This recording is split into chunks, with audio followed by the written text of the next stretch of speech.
pues si le escarbas por el lado de la ley, hay muchos. Hay un ejemplo, por ejemplo, la enajenación que se hizo de Teléfonos de México cuando era una paraestatal, que era propiedad del Estado, que se vendió. Incluso hay una demanda de un abogado mexicano en contra de este asunto, que está obviamente en la congeladora, ¿verdad? Por razones obvias, de que él denunció que cuando se vendió Teléfonos de México no se respetó el artículo 134 de la Constitución, ¿Sí? que habla de que debe de licitarse públicamente una venta de ese tipo.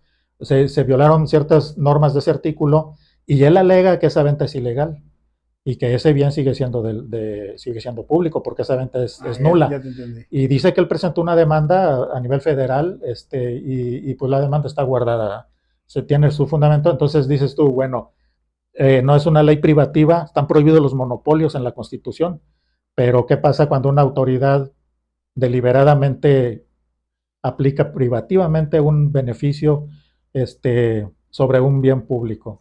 Eso se puede, por ejemplo, decir lo que famosamente se llaman las leyes secundarias. O sea, la Constitución establece claramente, de forma general, lo que se debe observar, ¿no? En la legalidad mexicana. Pero esas otras aplicaciones terminan favoreciendo, por ejemplo, y yendo contra esos principios. Bueno, sí, pero acuérdate que las leyes secundarias no pueden estar por encima de la Constitución.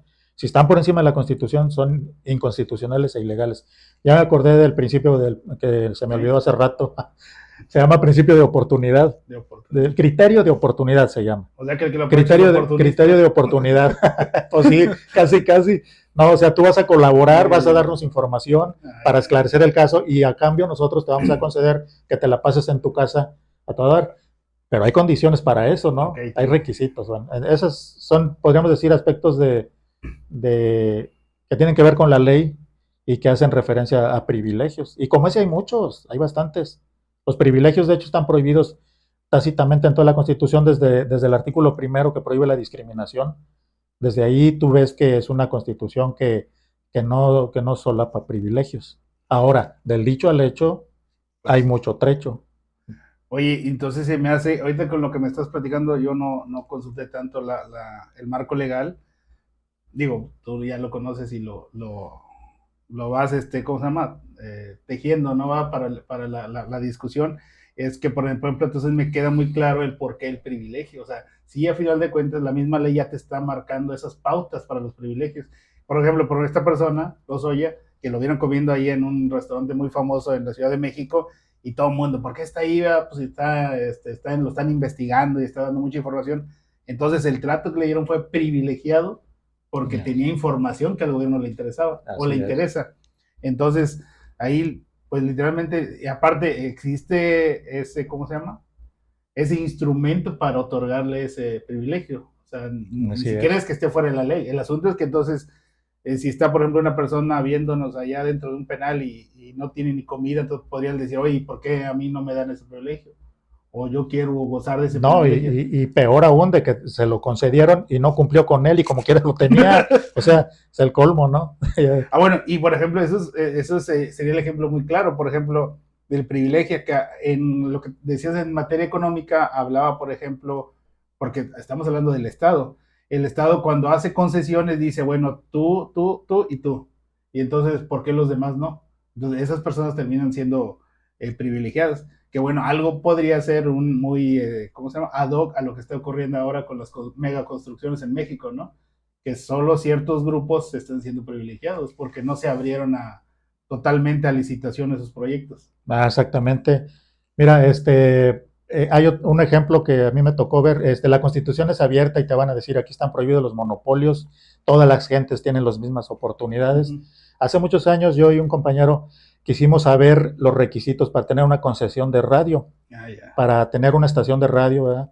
Entonces supimos que hay concesiones y permisos. Unos son concesionarios y otros son permisionarios.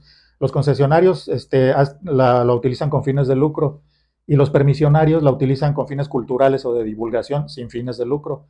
Total que empezamos a investigar y uno de los requisitos para que nos la dieran era tener un dictamen técnico sobre no sé qué cosa, ¿verdad? Y ese dictamen te costaba 20,000.